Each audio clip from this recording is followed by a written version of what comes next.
Hi, it's Amy.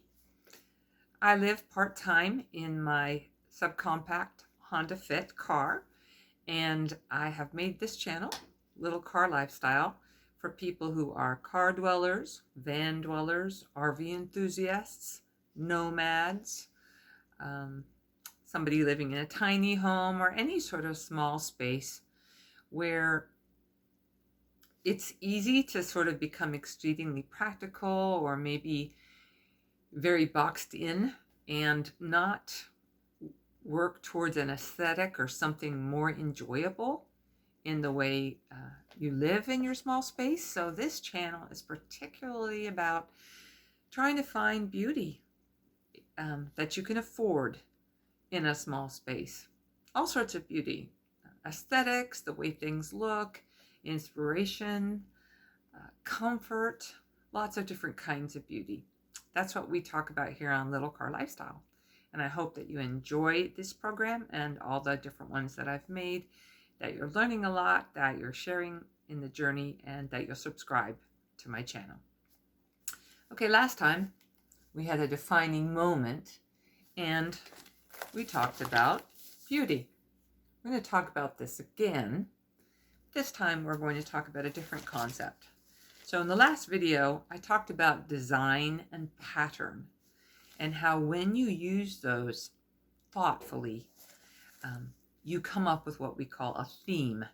And if you'll find a theme for your little home, there will be more beauty there. So I talked about that in my last video. If you'd like to watch that, then you can refer back to that and see what I was talking about. Today I want to talk about another kind of beauty. It's a beauty that a lot of people don't think about, but really beauty doesn't exist without it. That is the beauty of order and organization. When you have those two things, you have a sense of harmony.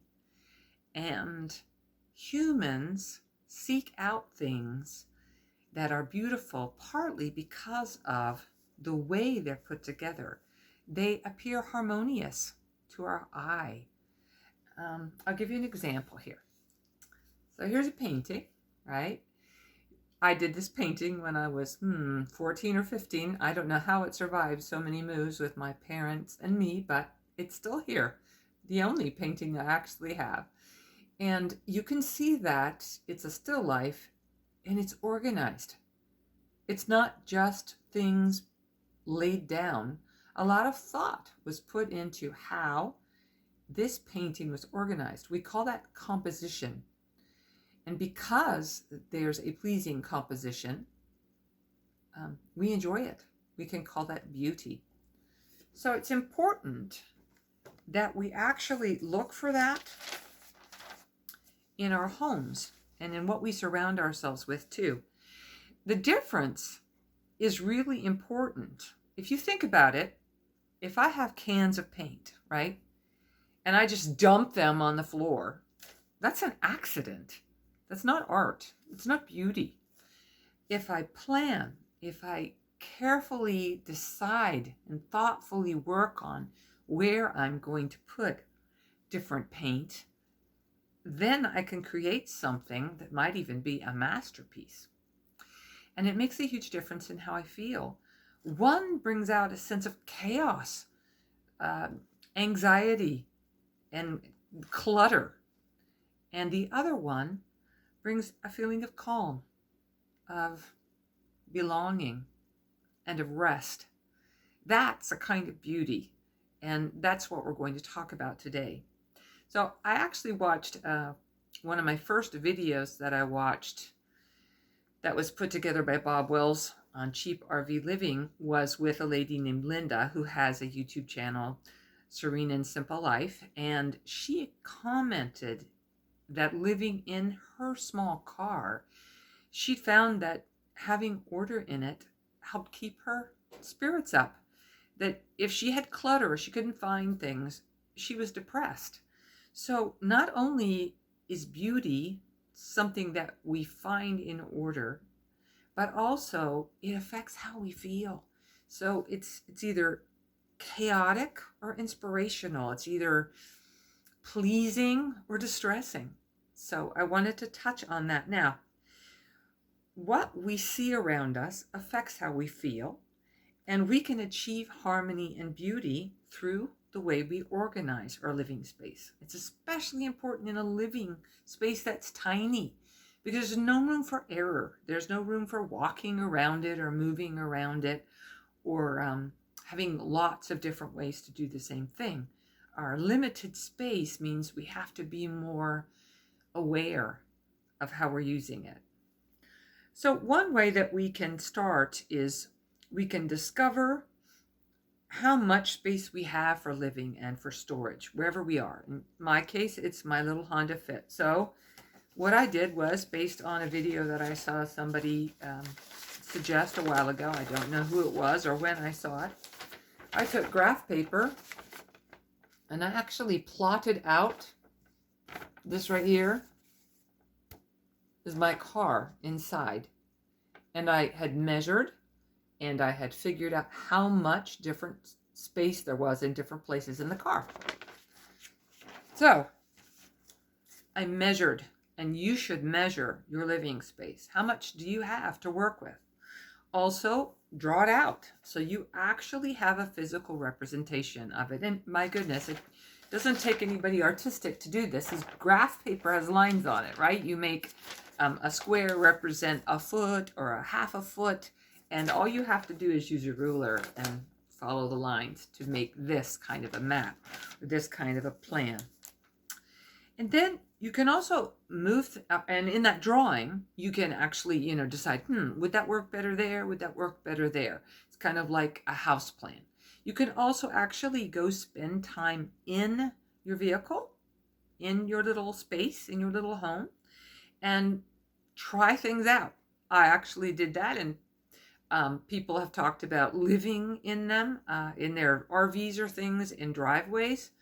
And I watched a lady be interviewed by Bob Wells. Her name was Kit, and she was in a van, and she has a site called Kit Vantastic. She talked about how she actually, spent time sitting in her van, checking things out, looking at what the view was, looking at how things would fit together. And I heartily suggest that you do that. So moving things around literally in your space, in your van, in your car, in your RV if necessary, can help you determine if that thing is going to fit, if it's going to be organized, if it's going to create order, if it's going to work. Also, obviously you have to experiment, right? I got a little set of drawers, and this was something that I did on my most recent trip down to Quartzsite. I did not do it on my trip out west to Idaho. I did not do it on my trip south to Florida. And this was something that I thought I would use. But I found out as the trip went on that it didn't work for me. I couldn't get to it from inside.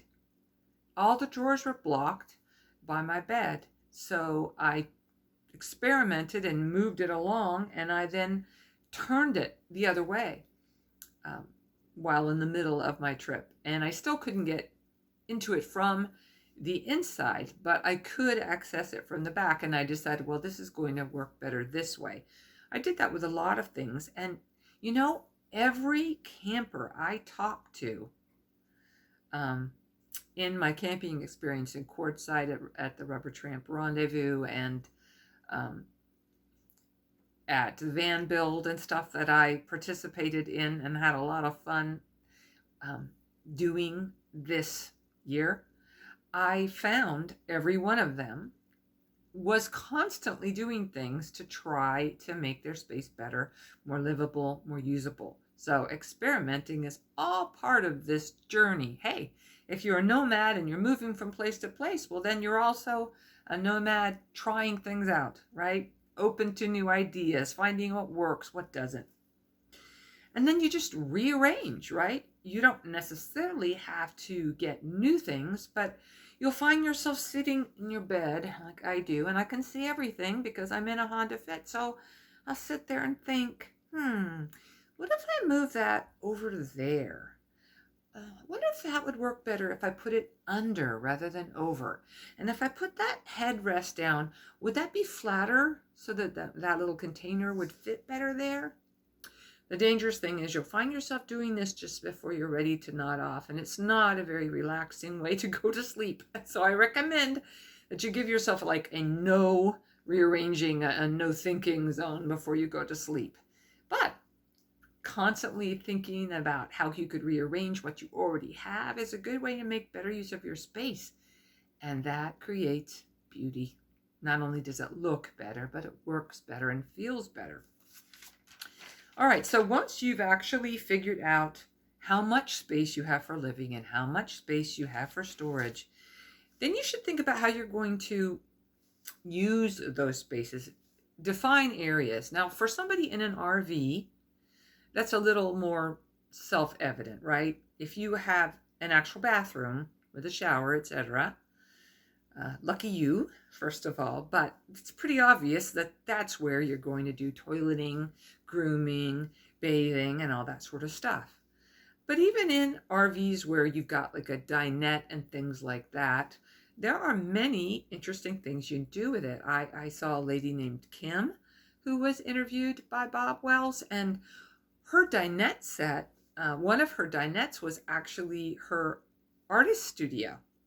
So what she had there was not necessarily what it was designed to be used for. And she used creativity and organization to change things up.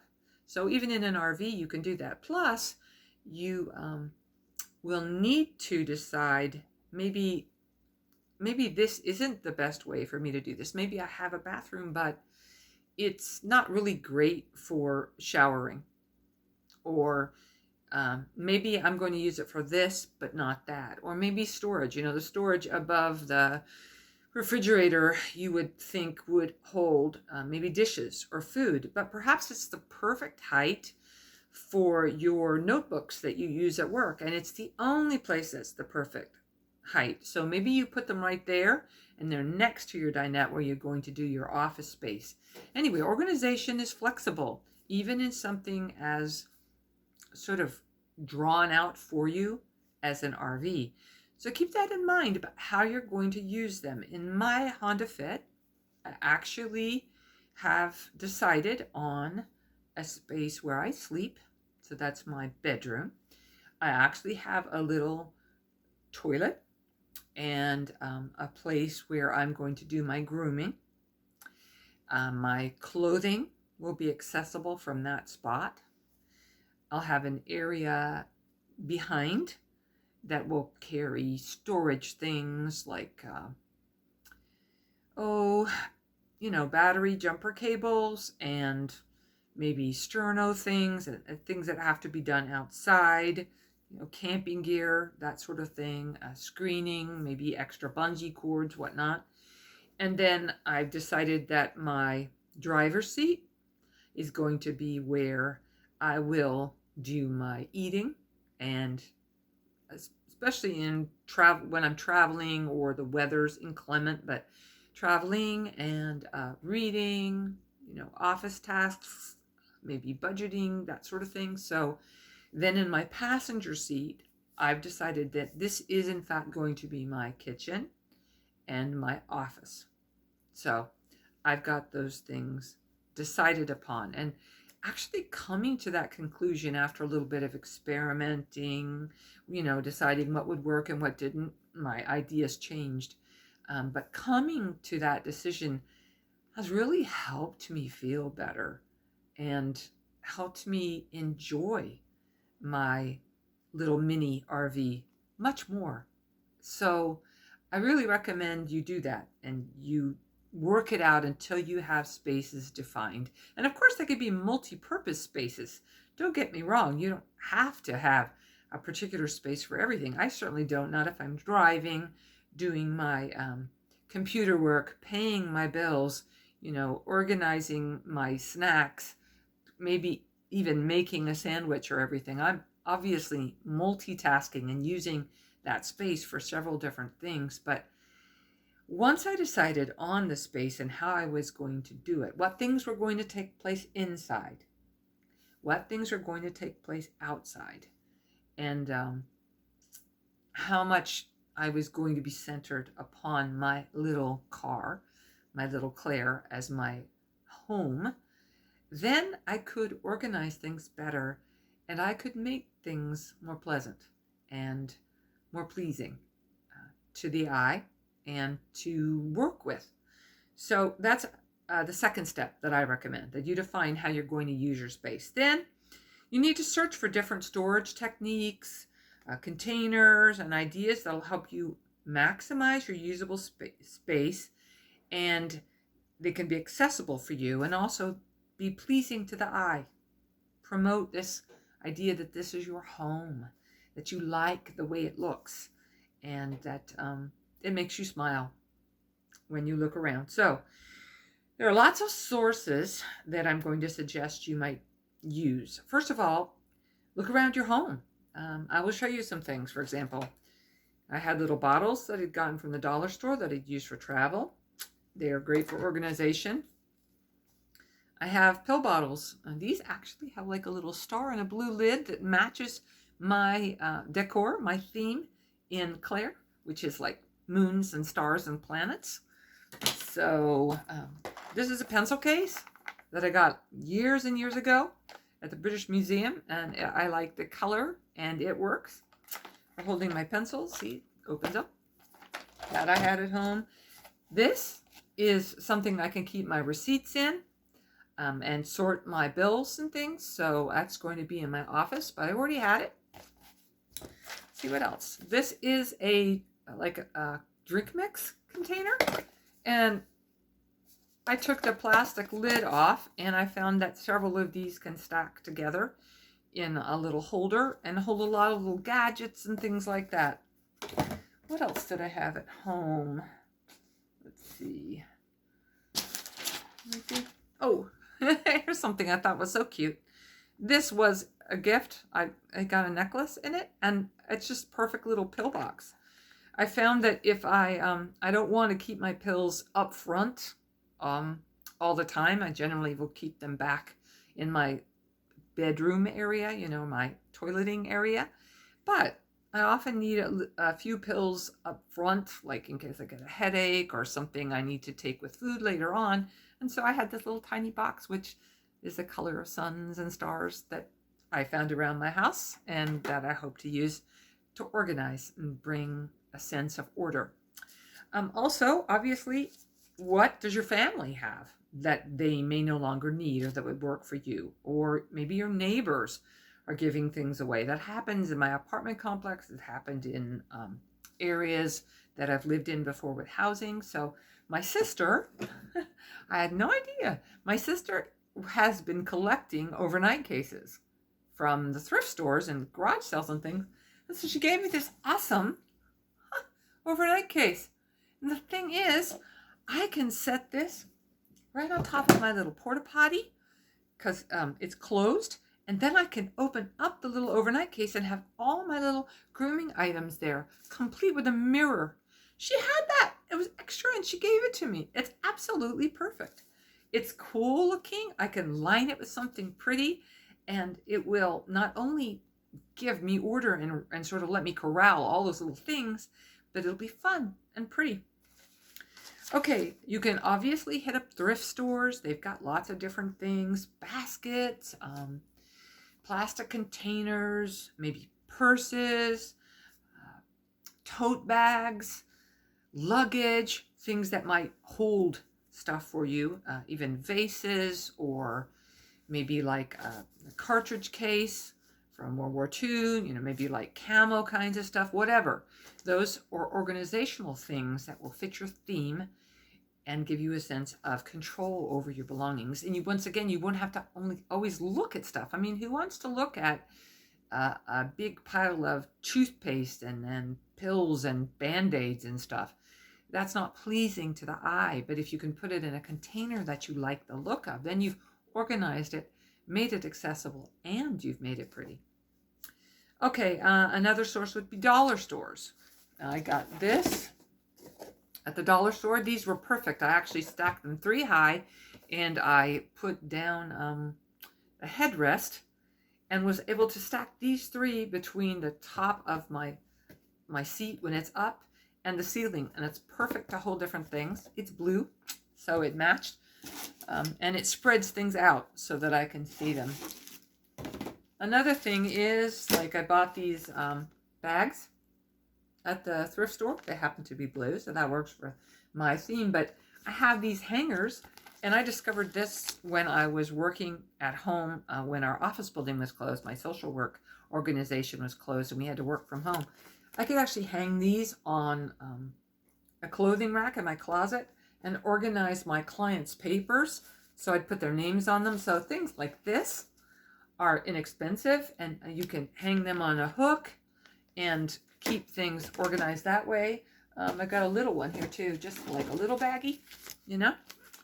You can do that. And speaking of things from the dollar store, this is a nifty little rack I got from Dollar Tree that surprisingly costs $1, right? Well, I can use the hooks this way for all sorts of things and put these on my mirror, on my window in my little Honda Fit. Or if I want to, I could do it the other way. And I'm not limited by the fact that there are only hooks in some directions, because I can clip things on these. I can clip pictures, I can clip like files, manila folders, whatever. Use my imagination. But this is pleasing to the eye, it's organized, it's inexpensive, and it goes with my color scheme. So it goes with my theme.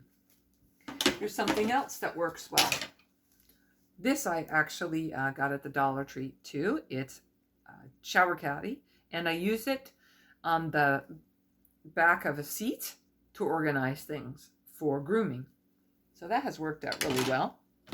This I got at Dollar Tree. It was in a set of 3. It's a nice color. So this is the one I keep where it can be seen because it matches my theme. But I got this idea from Jean Serene Scene, whom I had the pleasure of camping with. And she used it to hold her paper towels. So, haha, that's what I use. I actually clip it onto this, onto the shower caddy, and I had it down here, and I had my toilet paper roll on it. So, awesome. Functional, nice to look at.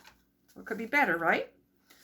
All right, you also could try farm stores. I talked to a lady who actually got an awesome little motorcycle at a farm store, and somebody else mentioned that there are all sorts of storage boxes. Maybe if you want to put a hitch on the back of your vehicle. I thought about that on my little car. Or you've got a roof rack, or maybe you've got a pickup or something. She said they had all sorts of styles, and farm stores have lots of practical things. So, hey, you can go cruising your local farm store and see what they have. You can do it in hardware stores. You can look for inspiration, see what might meet a need.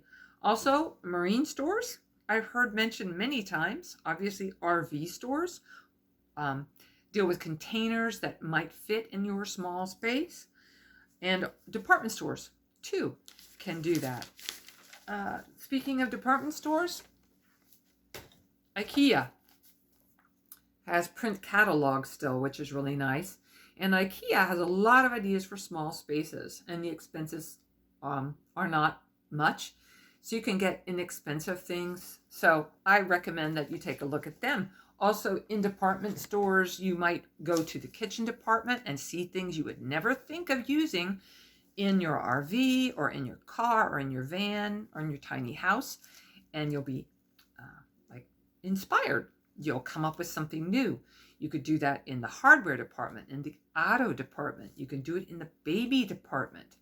I saw a lady named, I think her name was Lena, but I'm not sure. She was in a video, and she had found this nifty mirror that was actually a baby mirror. So it was convex, and she could actually see her whole body because it was made for a mom to be in the front or dad in the front and have a view of all the kids in the car. So lots of cool things that you would never think of when you cruise around a department store. Now, you also want to not just look at sources for things, but sources for ideas. So obviously YouTube videos, there are tons of them out there. I've mentioned several people who've inspired me or given me an idea, and there are more all the time. And there are so many that I haven't seen yet about how somebody's organizing something, they're solving a problem. You can take that, and even if it's something put together with duct tape or it's plastic and it's not very pleasing to the eye, the concept is something that you could use, and you could make it pleasant to look at, and you could make it pretty, or you could make it rugged, or you could make it industrial, or you could make it whatever works with your theme. Also, obviously, you can just do an online search like Amazon or Google and put in what you're looking for, like small drawers or nets to hang things in my car. And you'll see some things that are out there, and you'll see some ideas that other people do. Pinterest is a place that Google's often taken me to, where there's a picture of something or a connection to a website for a product or an idea I'd never thought of before or didn't even know existed. So I didn't even know to Google it, because I really didn't think about a product actually existing. Obviously, there are different kinds of magazines for RV living, for living in tiny homes and things like that, and books that you could check out in the library. You can probably download maybe an ebook so that you don't have to have the actual physical book. And they can be really helpful. Let me see here. I got this at the Dollar Tree. It's organizing for small space. And lots of cool ideas. I mean, it's also small, which is nice. I actually keep it in there. But tons of different ideas about how to make things organized and how to make them pretty, pleasing, beautiful, if you will. Also, I got this book several years ago. That wasn't one. It was a book that was self-published, so it was through Amazon, and they had to print it out and then send it to me. But it was on minimizing and being a minimalist. And I hope I don't get in trouble for showing you the author or whatever. I'm not advertising it or endorsing it. It's just one of a lot of different books out there about living in small spaces, about being simple, about making use of different ways to hold information. For example, in this book, he talks about putting your photographs, your childhood photographs that you have onto your laptop, so that you have those things that you treasure, but they're not actually physically filling up your living space. And in tiny spaces, like my little Honda Fit, if I move in there full time, I will want to have some of my kids' photographs. I don't want to lose all those things, but obviously I'm not going to have room to put them up. I mean, in here, in my apartment, I have a wall with family photographs on it. But I want to keep them, and I want to be able to enjoy them, and I want them to make me smile. But I have to figure out a different way for a small space. So those are different kinds of books that you may be able to find. Talk to friends and family who have a knack for organizing. My sister just oozes with ideas about how to make really, mundane kinds of things like kitchen cereal boxes or whatever look lovely. My daughter has a way of just taking a plain box and turning it into something really pretty, covering it with fabric and everything. And then there are all sorts of forums and online groups that can give you ideas. There's Cheap RV Living, and I mentioned that from Bob Wells. There are forums on it where people are talking about all sorts of stuff and giving you ideas about how to do things better. Also, there's a group called Escapees. And these people work while on the road, while being nomads. So certainly they can share ideas with you about how to organize a workspace, or how to find things that allow you to get to what you need, but still have it in a small space. And also there's one called Technomadia, which can help you organize or find out what you need in order to meet your solar needs, perhaps, or have Wi-Fi on the road. And then you can use your own inspiration, follow a theme, think about aesthetics, and put that in your living space in such a way that you enjoy it, that it's cozy, that it's not chaotic, that it's orderly, and that at the very least it doesn't distract from your sense of having this van or this car, this RV be your home, as opposed to a storage space, or a garage on wheels. So, you can learn so many things from what's out there. And every camper I've talked to is continually tweaking their living space, continually finding things that work better, or finding that things that they had didn't work, or finding that maybe they're tired of that, or maybe they have too many of this kind of clothes or whatever. So this is all part of the whole moving. We're moving inside. We're learning what we like. We're learning about ourselves. We're learning to enjoy things. So keep tweaking things. Keep finding ways to do things better. Keep looking for inspiring and beautiful solutions. And I want to end with a quote by author Ernie Zelinsky. Always try to see growth, not perfection. So I wish you lots of luck and success in this journey of finding beauty in your small space. And this was a long one, so I hope you can endure to the end and that you enjoyed it. Bye-bye.